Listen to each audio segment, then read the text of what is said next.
မြန်မာနိုင်ငံရဲ့ယဉ်ကျေးမှုတစ်ခုဖြစ်တဲ့မြန်မာရိုးရာအစားအသောက်များကိုနိုင်ငံတကာအဆင့်မီတည်ခင်းဧည့်ခံနိုင်ရန်မြန်မာရိုးရာအစားအစာများကိုကမ္ဘာ့လယ်မှာပုံမထင်ရှားကျော်ကြားလာစေရန်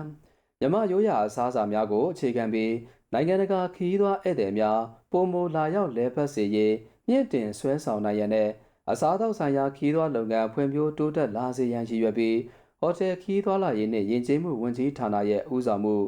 မြန်မာနိုင်ငံစားတောက်ဆိုင်လုပ်ငန်းရှင်များအသင်းရဲ့ကြီးကြပ်ဆောင်ရွက်မှုနဲ့မြန်မာရိုးရာအစားအစာပြိုင်ပွဲနဲ့ပြပွဲ2026ကို Taste of the Golden Land 2026ဆိုပြီးဆောင်ပုံးနဲ့ရန်ကုန်မြို့ရှိ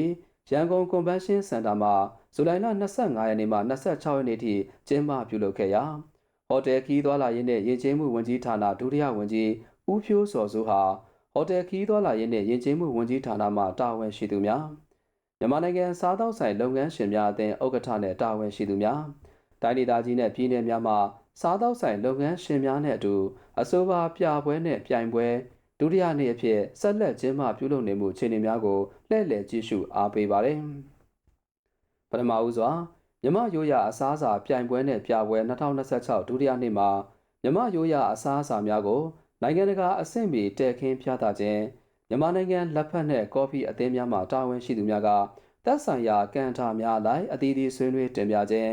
အစားအစာနဲ့အဖျော်ယမကာလုပ်ငန်းနယ်ပယ်မှာကြုံတွေ့နေရတဲ့စိန်ခေါ်မှုများနဲ့အခွင့်အလမ်းများခေါင်းစဉ်ဖြင့်စကားဝိုင်းဆွေးနွေးပွဲကျင်းပခြင်းမြမရိုးရာထုတ်ကုန်ပစ္စည်းများကိုအသုံးပြုပြီးကော်တေးပြုလုပ်ပြသခြင်းများကိုကြည့်ရှုကြကာ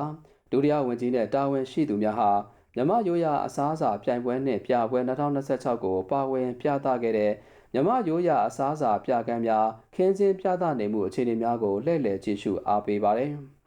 ။အခုကျင်းပပြုလုပ်တဲ့မြမရိုးရာအစားအစာပြိုင်ပွဲနဲ့ပြပွဲ2026ဟာ